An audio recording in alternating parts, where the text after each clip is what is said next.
नमस्कार व्यूअर्स, बुधा phi cookie channel पर आपका स्वागत है। इस चैनल पर आपको हेल्थ और रेसिपी रिलेटेड वीडियोस मिलेंगे। हेल्थ इज़ वेल्थ इस चैनल का मुख्य ध्येय है।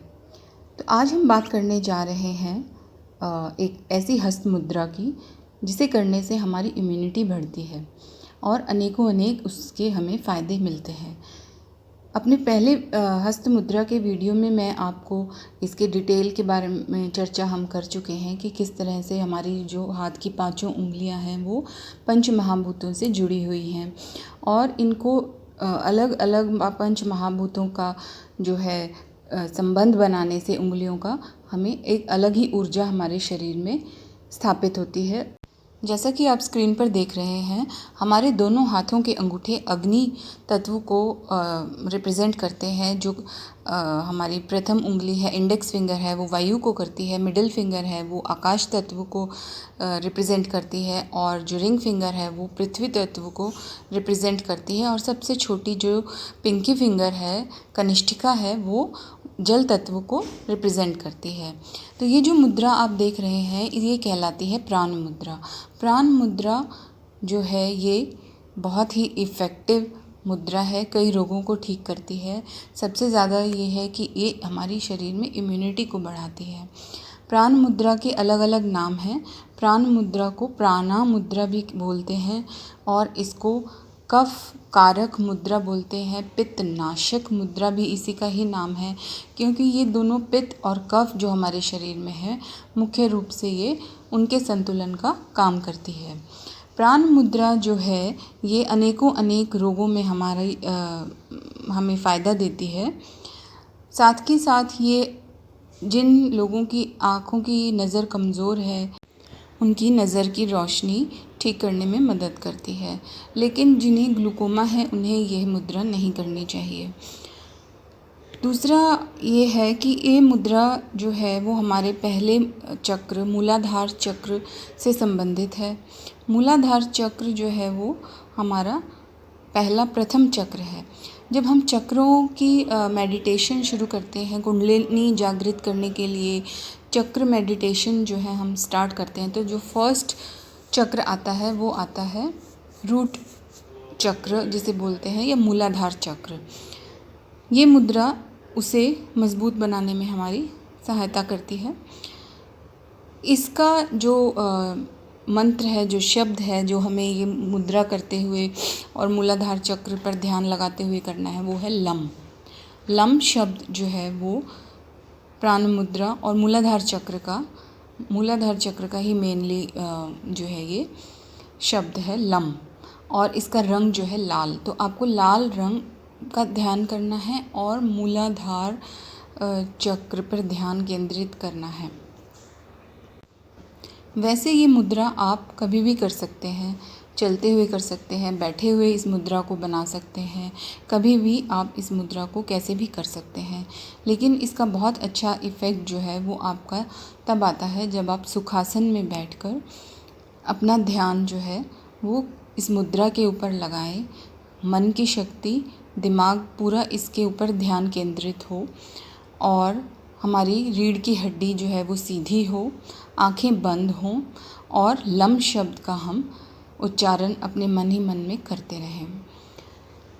उसके बाद जो है इसको अनेक रोगों में जो बताया है कि ये नस नाड़ियों की पीड़ा को भी ये दूर करती है, तन मन की जो दुर्बलता है उसको भी दूर करती है, रक्त को शुद्ध करने में मदद करती है।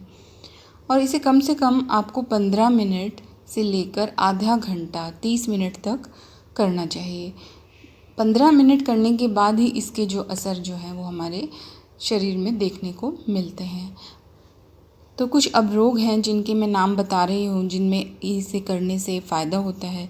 क्योंकि ये पित्त नाशक मुद्रा है, इसलिए जो पित्त से रिलेटेड रोग हैं, जो बढ़े हुए पित्त के कारण होते हैं, उनमें ये विशेष लाभदायक है। या जो पित्त प्रधान प्रकृति के व्यक्ति हैं उन्हें ये मुद्रा करने से काफ़ी फ़ायदा हो सकता है। जैसे कि आपके मुंह में, गले में, पेट में जलन होना, ये सब पित्त की बढ़े होने की ही निशानी है। एसिडिटी होना, अल्सरेटिव कोलाइटिस होना, लूज ब्लडी स्टूल्स होना, पतले दस्त आना, मूत्र का अभाव होना, जलन के साथ होना, पसीना, बदबूदार पसीना निकलना,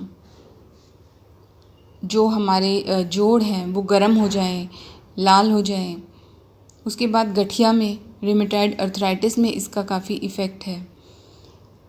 जोड़ों में जो एक लचीलापन आ जाता है उसको ये ठीक करते हैं। आँखें जिनकी लाल रहती हैं, ड्राई रहती हैं, आँखों में जलन रहती है, उसमें ये मुद्रा बहुत ज़्यादा इफ़ेक्ट अच्छा देती है। चमड़ी की किसी समस्या जिसमें कि चकत्ते उभर आते हों, इस तरह की समस्या में भी ये मुद्रा जो है वो विशेष लाभ देती है।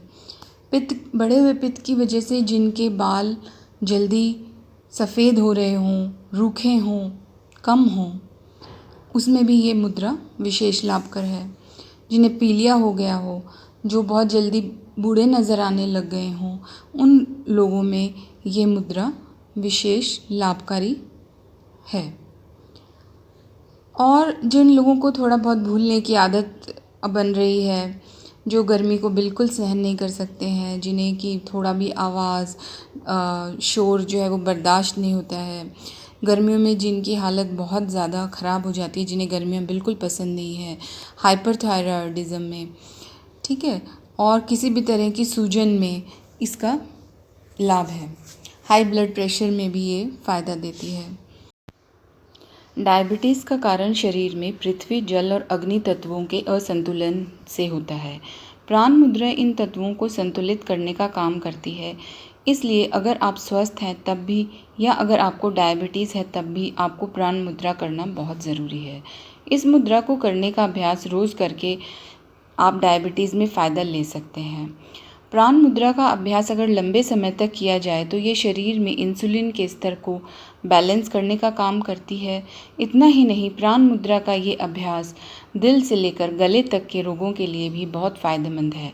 प्राण मुद्रा का ये अभ्यास भूख और प्यास को भी नियंत्रित करने का काम करता है।